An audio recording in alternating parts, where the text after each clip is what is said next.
उन विभाजित जातियों को हम कैसे एक कर सकते हैं, कैसे एक कर सकते तो हैं? उसको एक करने के लिए उन्होंने क्या किया कि 4 क्लासिफिकेशन किया, 4 वर्ग बनाए।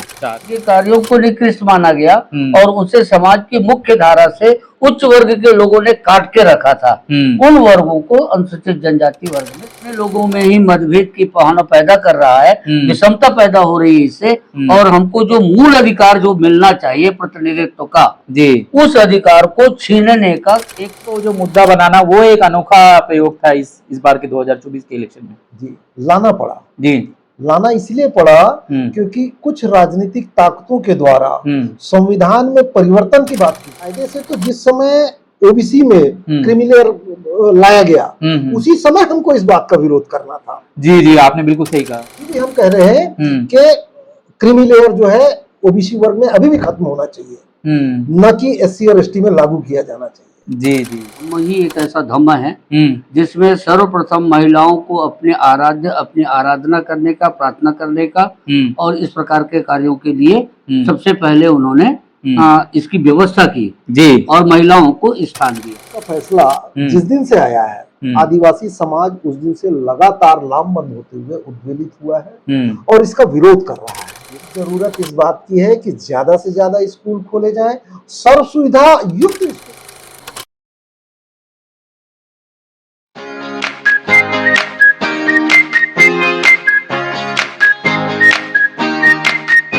नमस्कार, मैं वीरेंद्र कुमार, आप देख रहे हैं सुकृति इंडिया।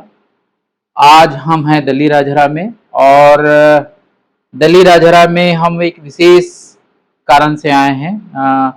आप लोगों को पहले ये बता दें कि अभी जो 1 अगस्त को जो सुप्रीम कोर्ट से जो फैसला आया है उप वर्गीकरण और क्रीमी लेयर के संबंध में, उस संबंध में एक यहाँ पर एक मीटिंग थी और मीटिंग में जो बुद्धिजीवी लोग हैं वो इस विषय पर चर्चा किए। आज हमारे साथ 2 बुद्धिजीवी हैं और एक कांग्रेस के महामंत्री हैं रतिराम कोसमा जी। आज हम उनसे इस मुद्दों के बारे में बात करेंगे और बहुजन समाज को कैसे स्ट्रेंथन करें, कैसे मजबूत करें, उसके बारे में भी हम बात करेंगे। हम और भी जो वर्तमान के जो मुद्दे हैं उस पर भी हम अगर समय मिला तो बात कर सकते हैं। तो अगर आप इस मुद्दों से सरोकार रखते हैं तो आप इस वीडियो पर बने रहें। आइए हम सीधे बात करते हैं। सबसे पहले हम बात करेंगे हेमंत कांडे जी से और फिर हम बात करेंगे रतिराम कोसमा जी से। तो हमारे चैनल सुकृति इंडिया में आप दोनों का हार्दिक स्वागत है। आपको बहुत बहुत धन्यवाद जी, और आपका स्वागत। जी जी, आपके सुकृति इंडिया के जितने भी दर्शक हैं जी, आप सभी का सादर अभिवादन। जय भीम। जी, थैंक यू सर। तो आइए सीधे बात करते हैं हेमंत कांडे जी से। हेमंत कांडे जी, आप बताइए ये जो अभी जो मीटिंग हुई है सब क्लासिफिकेशन के बारे में, उप वर्गीकरण के बारे में, तो ये जो फैसला है उसको हमने तो हमारे बहुत सारे वीडियो में अलग अलग आयामों पर हमने चर्चा की है, लेकिन हम आपसे ये जानना चाहेंगे कि बाबा साहब अम्बेडकर को जब शुरू में जब ये संविधान बना रहे थे और बहुजनों के अधिकारों के लिए जब लड़ रहे थे, तो क्या उस समय भी बाबा साहब को ये सारी चीजें दिखाई दे रही थी कि भाई भविष्य में ऐसा हो सकता है? तो उस समय में बाबा साहब के दिमाग में क्या बातें चल रही थी, वो क्या सोच रहे थे? बाबा साहब के बारे में ऐसा है कि जिस प्रकार से सामाजिक परिस्थितियां थी उस समय और समाज को इस प्रकार से वर्ण व्यवस्था में बांटा गया था, तो ब्राह्मण, क्षत्रिय, वैश्य और शूद्र में, तो शूद्रों की जो जाति थी वो 6743 जाति में थी, जिसको उन्होंने कंपाइल किया था, कलेक्शन किया था। और कलेक्शन करके उन्होंने ये कहा था कि भाई अलग अलग वर्ग हैं, तो जो विभिन्न जातियां, इतनी जातियों में हम विभाजित हुए हैं, बिल्कुल, तो उन विभाजित जातियों को हम कैसे एक कर सकते हैं, कैसे एक कर सकते हैं? तो उसको एक करने के लिए उन्होंने क्या किया कि 4 क्लासिफिकेशन किया, 4 वर्ग बनाए। 4 वर्ग बनाए, एक एससी वर्ग बनाया, एसटी वर्ग बनाया, ओबीसी वर्ग बनाया और सामान्य वर्ग बनाया। तो सामान्य वर्ग में सामान्य किस्म के जो लोग हैं, जिनको अपन सवर्ण जाति जो कहते हैं वो आ जाते हैं, या ओपन कैटेगरी के ऐसा कह सकते हैं। और एसटी वर्ग के अंतर्गत जंगलों में रहने वाली जितनी भी जनजातियां थी, जिनकी संस्कृति अलग है, जिनकी भाषा अलग है, जिनकी भाषा और संस्कृति ही अलग है, बिल्कुल। किसी से मेल नहीं खाता उनकी भाषा और संस्कृति, उनका रहन सहन भी अलग है, रहन सहन अलग है, और मुख्य जो धारा है हाँ उससे उससे कटे हुए हैं जी। ऐसे लोगों को उन्होंने अनुसूचित जनजाति वर्ग में शामिल किया। और उसके बाद एसटी वर्ग में जिन लोगों को शामिल किया गया वो समाज से ऐसे वर्ग थे जिनको निकृष्ट माना गया, जिनके कार्यों को निकृष्ट माना गया, और उसे समाज की मुख्य धारा से उच्च वर्ग के लोगों ने काट के रखा था। उन वर्गों को अनुसूचित जनजाति वर्ग में शामिल किया था। ठीक है। और ये 4 वर्ग बनाए गए थे। तो बाबा साहब अम्बेडकर ने 4 वर्ग इसलिए बनाया था कि ये लोग किसी प्रकार से विभाजित ना हो, इनमें एकता बनी रहे। हाँ, किसी न किसी बहाने जो है वो इकट्ठा रहे। पर आज जो सुप्रीम कोर्ट ने उपवर्गीकरण की जो भाषा कही है, तो उपवर्गीकरण के आधार पर तो वही पुरानी जो व्यवस्था है वो फिर से पुनर्जीवित हो रही है। और पुनर्जीवित होकर के जो समाज संगठित हो गया था अनुसूचित वर्गों के रूप में, वो जो समाज है फिर से बिखर जाएगा। और ये परिलक्षित हो रहा देश में। जिस प्रकार से अभी सुप्रीम कोर्ट का निर्देश हुआ है कि भाई उपवर्ग विभाजन किया जाएगा और इनको जो प्रतिनिधित्व का जो अधिकार है वो अधिकार उसी आधार पर मिलेगा जिसको कम मिला है, किसको ज्यादा मिला है। तो एक वर्ग के जो लोग हैं वो पुनः जातियों में बढ़ गए और जातियों में बढ़ करके एक दूसरे से लड़ने के लिए उतारू हो गए। और उसी का नतीजा, उसी को खत्म करने के लिए बाबा साहब ने वर्ग की अवधारणा लाया था। और सुप्रीम कोर्ट का जो आदेश है वो निश्चित रूप से हमारे समाज को फिर से बांटने की एक प्रक्रिया है, उसकी शुरुआत कर दिया उन्होंने। यानी हम कह सकते हैं कि अभी जो है अनुसूचित जाति जनजाति समाज में जो है वर्ग चेतना ठीक ढंग से नहीं आ पाई। वर्ग चेतना नहीं आई, वर्ग चेतना जगाने की जरूरत है, ऐसा कहना है। जी, वर्ग चेतना जगाना। और ये जो सुप्रीम कोर्ट का जो फैसला आया है कहीं न कहीं इस वर्ग चेतना को कमजोर करता है। जी, सुप्रीम कोर्ट का जो अभी जो फैसला है उपवर्गीकरण की जो अवधारणा है वो हमारी वर्ग चेतना को कमजोर कर रहा है, हमारे अपने लोगों में ही मतभेद की भावना पैदा कर रहा है, विषमता पैदा हो रही है इससे। और हमको जो मूल अधिकार जो मिलना चाहिए प्रतिनिधित्व का, उस अधिकार को छीनने का एक प्रयास है ये। कुचित प्रयास कर सकते हैं इसको, सुप्रीम कोर्ट का कुचित प्रयास है ये उपवर्गीकरण में विभाजन करना। उपवर्गीकरण में जी अभी 2024 का जो इलेक्शन हुआ है, खास करके लोकसभा इलेक्शन जो हुआ है, उसमें संविधान एक बहुत बड़ा मुद्दा बना है। और इसमें इंडिया गठबंधन काफी प्रमुखता से इस मुद्दे को लेकर के, खास करके संविधान को मुद्दे को लेकर के वो लोगों के बीच गई है। और संविधान की किताब को उन्होंने एक प्रतीक बनाया है इस चुनाव में लड़ने के लिए। तो चूंकि आज हमारे साथ जो है कांग्रेस के महामंत्री बालोद के हैं, तो हम उनसे जानना चाहेंगे कि इस मामले में कांग्रेस क्या सोच रही है, क्योंकि कांग्रेस जो है अभी खास करके उपवर्गीकरण के बारे में कोई स्पष्ट विचार कुछ दिखाई नहीं दे रहे। तो हम आज उनसे जानना चाहेंगे। सर, पहले अपने बारे में थोड़ा सा बताएंगे और फिर इसके बारे में बताएंगे। जी, मैं रतिराम कोसमा जी,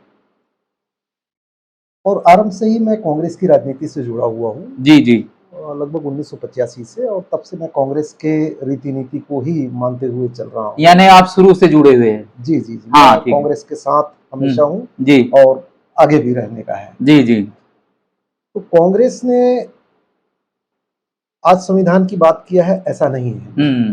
कांग्रेस जब हमारा देश आजाद हुआ और जिस दिन से 1950 से जब हमारा संविधान लागू हुआ, तब से लेके आज तक इसी कांग्रेस के शासनकाल में ही इस संविधान को लागू किया गया। और तब से ये पूरा देश संविधान के आधार पे, संविधान के माध्यम से और संविधान के रास्ते पर ही चल रहा है। लेकिन ये जो 2024 का जो लोकसभा इलेक्शन है, उसको संविधान को जो मुद्दा बनाना, वो एक अनोखा प्रयोग था इस बार के 2024 के इलेक्शन में। जी, लाना इसलिए पड़ा क्योंकि कुछ राजनीतिक ताकतों के द्वारा संविधान में परिवर्तन की बात की जा रही थी, संविधान को बदल देने की बात की जा रही थी, संविधान की शक्तियों को छीन कर देने की बात की जा रही थी। इसलिए कांग्रेस ये बताना चाह रहा था, या बताना चाह रही है आज, कि इस संविधान को बदलने की ताकत किसी भी राजनीतिक दल में नहीं है। और आज अगर हमारा देश इतना ताकतवर है, आज हमारा देश इतना मजबूत है, आपस में लोगों के बीच में भाईचारा है, तो वो सिर्फ और सिर्फ इस संविधान के दम पे है, संविधान की तरफ से है। लेकिन सर स्टैंड क्लियर नहीं है, तो स्टैंड के बारे में बताइएगा कि आप उप वर्गीकरण के बारे में कांग्रेस इस विषय पर क्या सोचती है?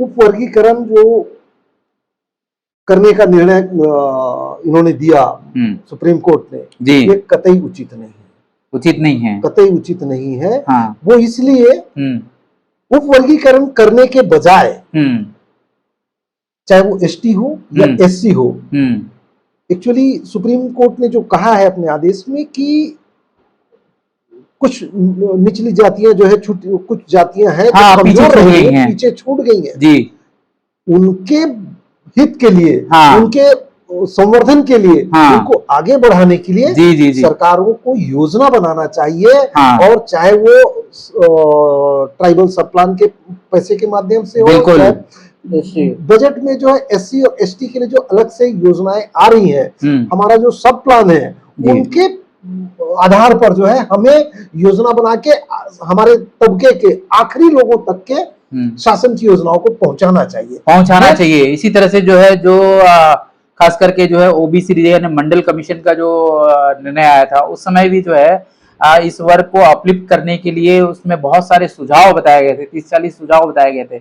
उसमें उन सुझावों के बारे में अगर सरकार ने अगर ये किया होता तो आज ये नौबत नहीं आती। तो इस विषय पर क्या सोचते हैं?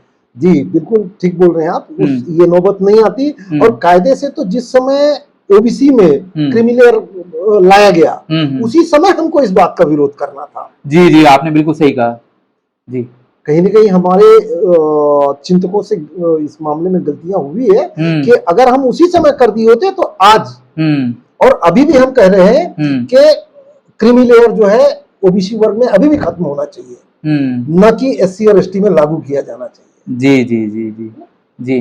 तो अभी भी जो है, जो हमारे अनुसूचित जनजाति समुदाय में जो बिरहोर है, या अबुझमाड़ के जो हमारे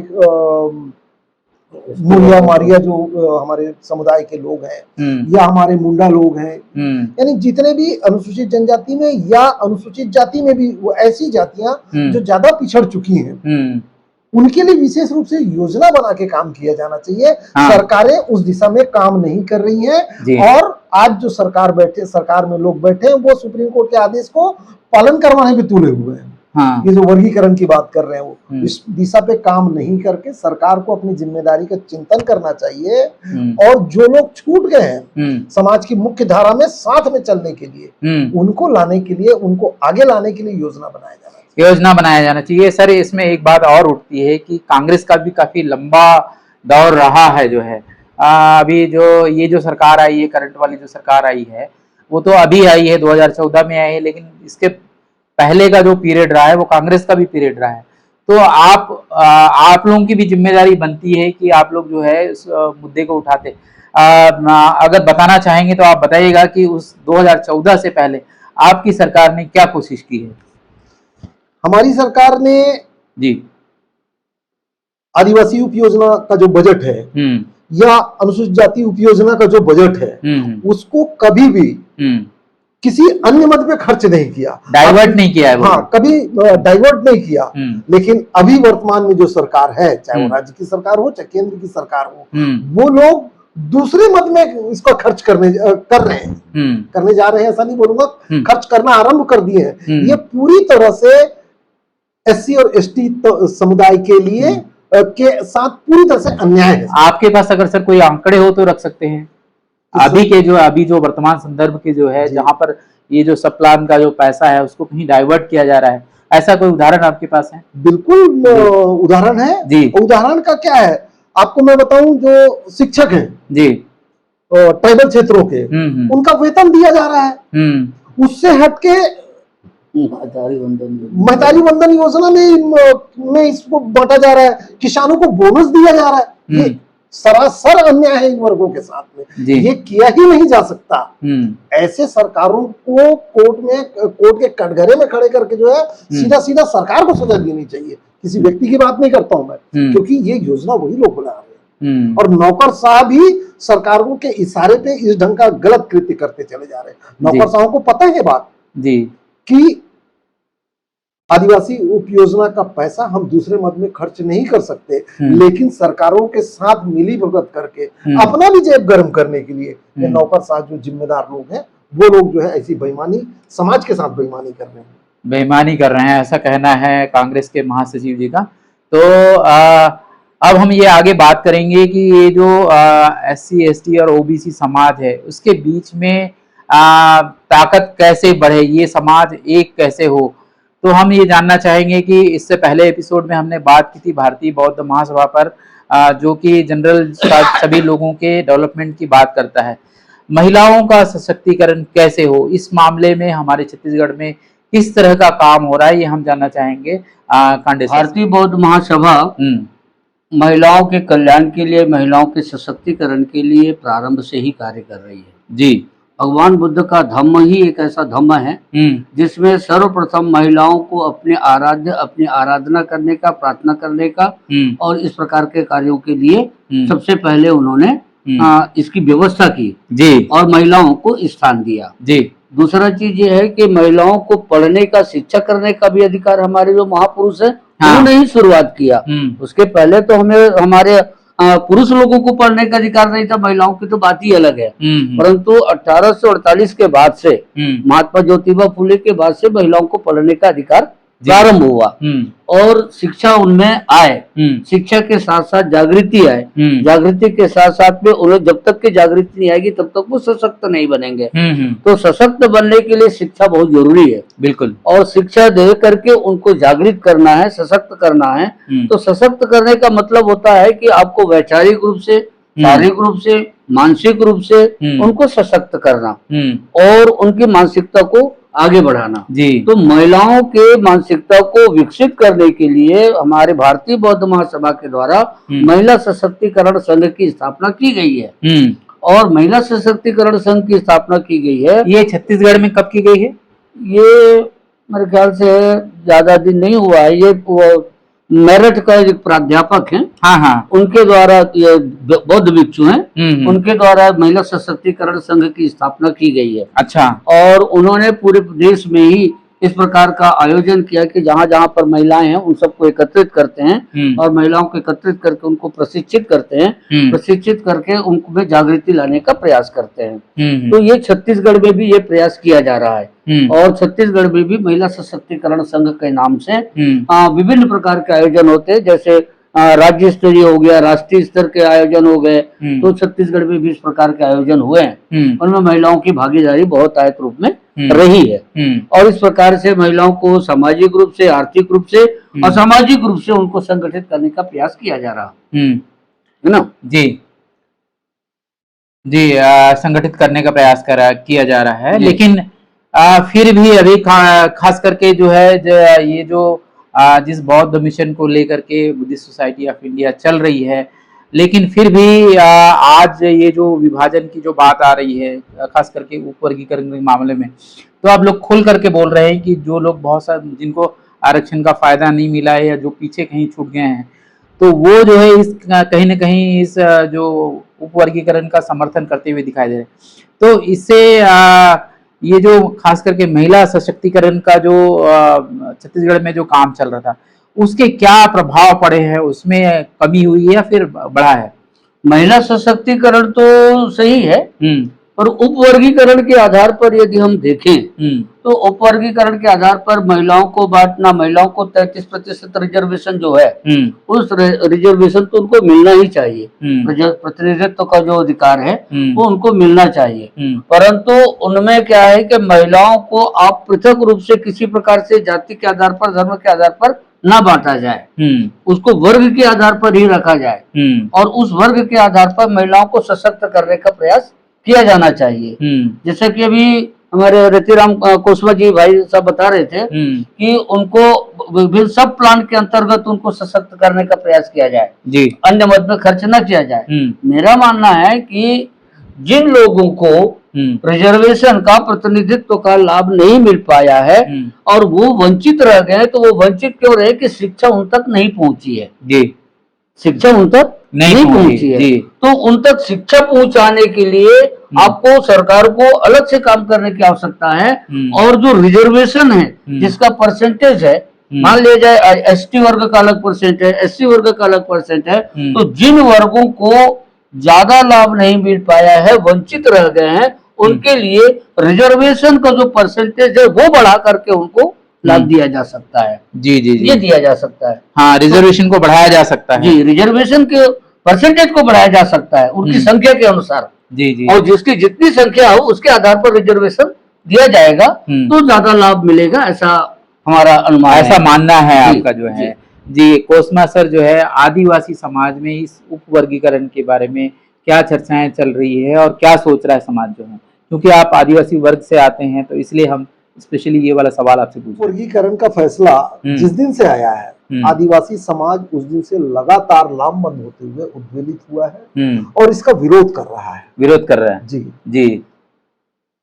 और आदिवासी समुदाय में जो चिंतक हैं, या जो पढ़े लिखे हैं, वो भी चाह रहे हैं इस बात को कि आदिवासी क्षेत्रों में जो सुदूर अंचल है जहां पर सुविधाएं नहीं है या नगण्य है, ऐसे क्षेत्रों में शिक्षा का विस्तार किया जाना चाहिए। शिक्षा अभी हमने देखा है कि छत्तीसगढ़ की सरकारों ने आत्मानंद स्कूल बनाया, तो आत्मानंद स्कूल 1, 2, 3 बनाने की जरूरत नहीं है, वैसी सुविधाएं छत्तीसगढ़ के तमाम स्कूलों में मिलनी चाहिए। और जिस दिन आप सुविधाएं देना चालू कर देंगे, शिक्षकों को वैसा उस स्तर का सुविधा देना चालू करेंगे, ये मान के चल लीजिए हमारे सुदूर आदिवासी अंचल में रहने वाले बच्चे भी शहर के कॉन्वेंट में पढ़ने वालों बच्चों के बराबर आएंगे। और तब हम जब उनसे बराबरी कर पाएंगे और जो कंपटीशन एग्जाम है या जो अच्छी सेवाओं के लिए जो हम परीक्षा देने की तैयारी करते हैं, हमारे बच्चे आज पिछड़ते हैं, उसके पीछे कारण यही है कि हमारे पास सुविधाएं ही नहीं है। जिन गांवों में रास्ते तक नहीं है, वहां शिक्षक भी ठीक से नहीं जाना चाहते हैं, और जब शिक्षक भी ढंग से नहीं जाना चाहते हैं तो वो पढ़ाएंगे क्या? और यही कारण है कि हमारे बच्चे शहर में रहने वालों बच्चों की निस्बत कहीं न कहीं कमजोर हो रहे हैं सर जो है। और वाला जो मामला आया है उसमें जो है शिक्षकों की संख्या कम हो रही है और भी जो है जिम्मेदारियां उनकी बढ़ा दी जा रही है। जी। तो ये भी एक मुद्दा है सर, तो इस मुद्दे पर क्या कहेंगे आप? देखिए, जिम्मेदारियां उनकी बढ़ रही है और जब उनकी ज्यादा जिम्मेदारी, यानी उनसे एक्चुअली अपन देखें गैर शिक्षकी कार्यों में उनका ज्यादा इस्तेमाल किया जा रहा है। जी जी जी जी। और युक्ति युक्तकरण के माध्यम से आज इनको करने की जरूरत क्यों पड़ रही है? आप हर स्कूल में पर्याप्त शिक्षक दीजिए ना।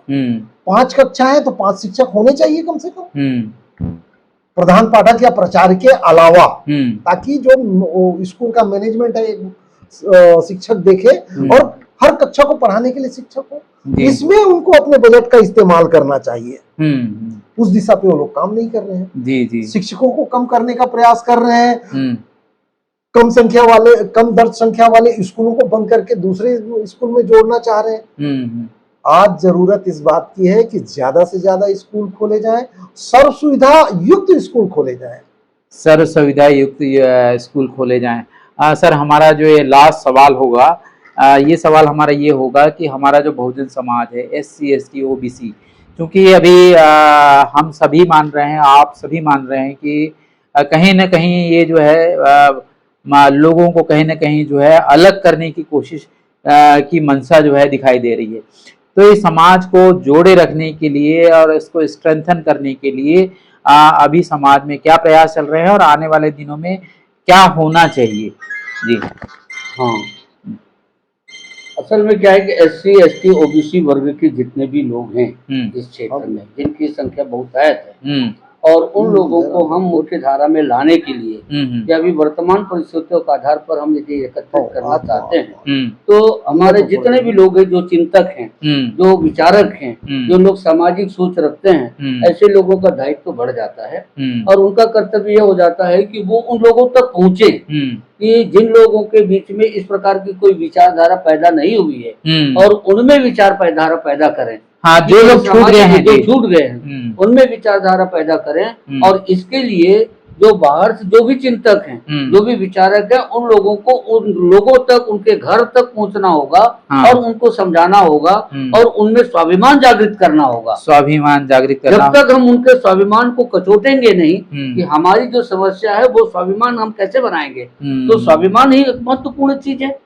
तो स्वाभिमान को जब हम जागृत करेंगे, उनके स्वाभिमान को जब हम छेड़ेंगे, तब वो जागृत होंगे और जागृत होकर के फिर वो प्रगति के लिए आगे बढ़ेंगे। तो इसके लिए समाज के जितने भी लोग हैं, जो भी बुद्धिजीवी है अपने आप को कहते हैं, उन लोगों का दायित्व बनता है कि 8-8, 10-10 लोगों को प्रशिक्षित करें और वो प्रशिक्षित जो लोग होंगे वो गांव शहर में जाकर के लोगों को प्रशिक्षित करेंगे और उसके बाद उनकी एक सभा हो, सम्मेलन हो, संगोष्ठी हो और उसके माध्यम से उनको पुनः उनके बुद्धि में को क्या करते हैं, परिष्कृत करना चाहिए और परिष्कृत करने के बाद उनमें सामाजिकता का दौर पैदा होगा और निश्चित रूप से SC, ST और OBC वर्ग के जो लोग हैं उनमें एक सामूहिकता की भावना आएगी, सहभागिता की भावना आएगी, सामाजिक भाईचारा बढ़ेगा और वो इस बात को समझेंगे कि हमारा जितना भी चीज है वो हमारे संवैधानिक अधिकारों पर निर्भर है जी, और उस संवैधानिक अधिकारों को छीनने का जो भी प्रयास किया जाएगा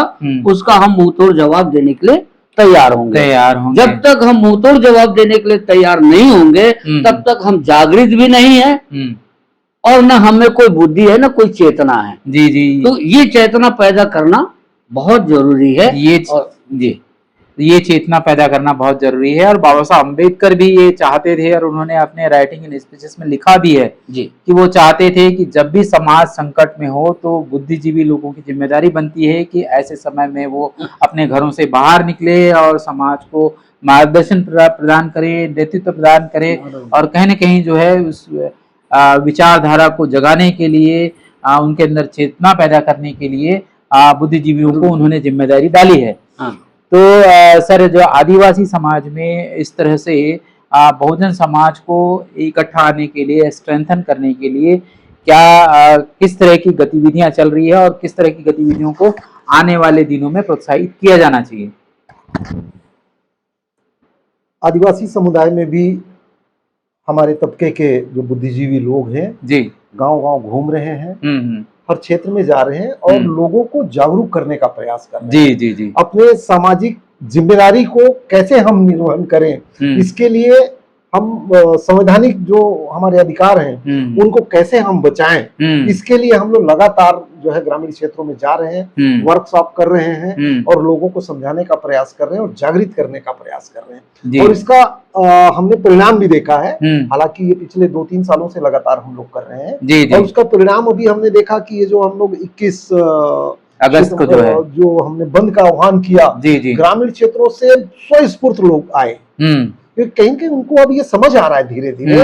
हालांकि हम अभी भी जहां तक पहुंच पाना चाहिए वहां तक नहीं पहुंच पाए हैं, लेकिन हमारा प्रयास जारी है और सभी क्षेत्र में जो है हमारे समाज के जो है आदिवासी समुदाय के बुद्धिजीवी लोग लगातार इसमें प्रयास कर रहे हैं। सर, हम ये लास्ट में आपसे ये निवेदन करेंगे कि अगर हम कोई बातें छूट रही हो, अगर हमारे चैनल के माध्यम से आप दर्शकों को बताना चाहते हैं तो आप इस प्रश्न पर आप बता सकते हैं। जी नहीं, हमारे साथी जो है अच्छा प्रयास कर रहे हैं और मुझे उम्मीद है कि ठीक है, जब हम प्रयास आरंभ करते हैं तो तत्काल उसका परिणाम नहीं मिलता है, लेकिन कई बार हम लगातार प्रयास करते हैं, परिणाम अच्छा नहीं होता है। मैं तो इस दिशा पे जो लोग संघर्ष कर रहे हैं उनसे एक ही बात कहना चाहूंगा कि हताश न हो, संघर्ष जारी रखें। हताश ना हो, संघर्ष जारी रखें। सर, आपसे ये जानना चाहेंगे कि हमें ये जो बात है ये हमें हर वर्ग को पहुंचाना है और ये सर क्योंकि छत्तीसगढ़ का एरिया है और छत्तीसगढ़ी बोलने वाले बहुत लोग हैं, तो लास्ट का जो मैसेज है अगर आप छत्तीसगढ़ी में बोल सकें तो और बेहतर होगा, लोगों को अच्छा लगेगा। मैं एक बार आप मन के चैनल ला भी धन्यवाद दूं और आप लोग अलग धन्यवाद देते हो कि आप अपन बहुत महत्वपूर्ण समय निकाल के पिछले 2 दिन से दल्ली राजराम हमारे मन के साथ में लगातार प्रयास करत हो और ये प्रयास आप मन चूंकि हमारे समाज ले जागृत करे बर करत हो, तो मैं हमारे समाज के भी जम्मो साथी मन ला, हमारे जम्मो संगवारी मन ला बात के आह्वान करूं कि आपन जद का सीख डरे हो, जद का समझ डरे हो, ओला लगातार प्रचार प्रसार करो, ओला बढ़ाओ, अपन और संगवारी मन के बीच में ये बात ला फैलाओ के डॉक्टर भीमराव अंबेडकर साहब हमार समुदाय बर, पूरा बहुजन समुदाय बर, SC बर, ST बर, OBC बर लगातार संविधान में जो प्रावधान करे है तेन बात ला ज्यादा से ज्यादा हमरे लोगन मन तक पहुंचाओ, हमारे वर्ग के लोगन मन तक पहुंचाओ। और मैं समझता हूँ कि बाबा साहब के जो सपना रही से तेला पूरा करे बर अगर हम अपन आसपास के जब का भी साथी है हमारे परिवार है तेला भी समझा पान तो मैं समझता हूँ बाबा साहब बर ये हमारे मन के जो है ओकर सपना ला पूरा करे बर हमार उकर बर सच्चा श्रद्धांजलि होगी। जी बहुत बहुत धन्यवाद आपका। जी बहुत बहुत धन्यवाद सर। जो है सर लास्ट में आप क्या कहना चाहेंगे सर? जी अब मैं भी अब किसी भी समाज के लिए तो यही है कि जितने लोग प्रयास कर रहे हैं उन लोग सकारात्मक रूप से प्रयास करें और शहर से निकलें, शहर से निकले, गांव तक पहुंचे, देहात तक पहुंचे और देहात तक के गांव तक के पहुंच करके किसी एक वर्ग के लिए नहीं, वहां पर बहुजन समाज के जो लोग होते हैं, जो बहुजन समाज के बहुजन जो चिंतक लोग हैं, बहुजन जो विचारक है, सामाजिक कार्यकर्ता है, उनमें और चेतना लाएं ताकि गांवों में सामाजिक एकता बनी रहे, सामाजिक एकता बनी रहे जी। तो गांव में जब सामाजिक एकता बनेगी तो उसका जो प्रयास है, उसका जो प्रभाव है वो पूरे देश में जाएगा और इससे ये लगेगा, लोगों को महसूस होगा कि हमारा जो समाज है सरकार के कितना भी प्रयास करने के बावजूद भी हम बटे नहीं हैं, विभाजित नहीं हो सकते, हम एक हैं और अपने अधिकारों के लिए समर्पित हैं, अधिकारों के लिए समर्पित हैं और साथ में हमें आपस के जो मतभेद है उसको भी दूर करके जो है इस मिशन के प्रति जो है समर्पित होना चाहिए। तो आप दोनों ने सर हमारे चैनल के लिए जो समय निकाले, अपना बहुमूल्य समय दिए, आप दोनों का बहुत बहुत धन्यवाद जी। धन्यवाद सर। और दर्शकों आपको ये वीडियो कैसा लगा आप लोग कमेंट करके बताइएगा। हमने पूरी कोशिश की है कि हमारे जो बुद्धिजीवी लोग हैं उनके विचार आप लोगों तक पहुँचे। अगर ये वीडियो अच्छा लगा तो आप लोग कमेंट करके बताइएगा। मिलते हैं अगले वीडियो में। बहुत बहुत धन्यवाद। Thank you very much. Thank you. धन्यवाद सर। Thank you. आप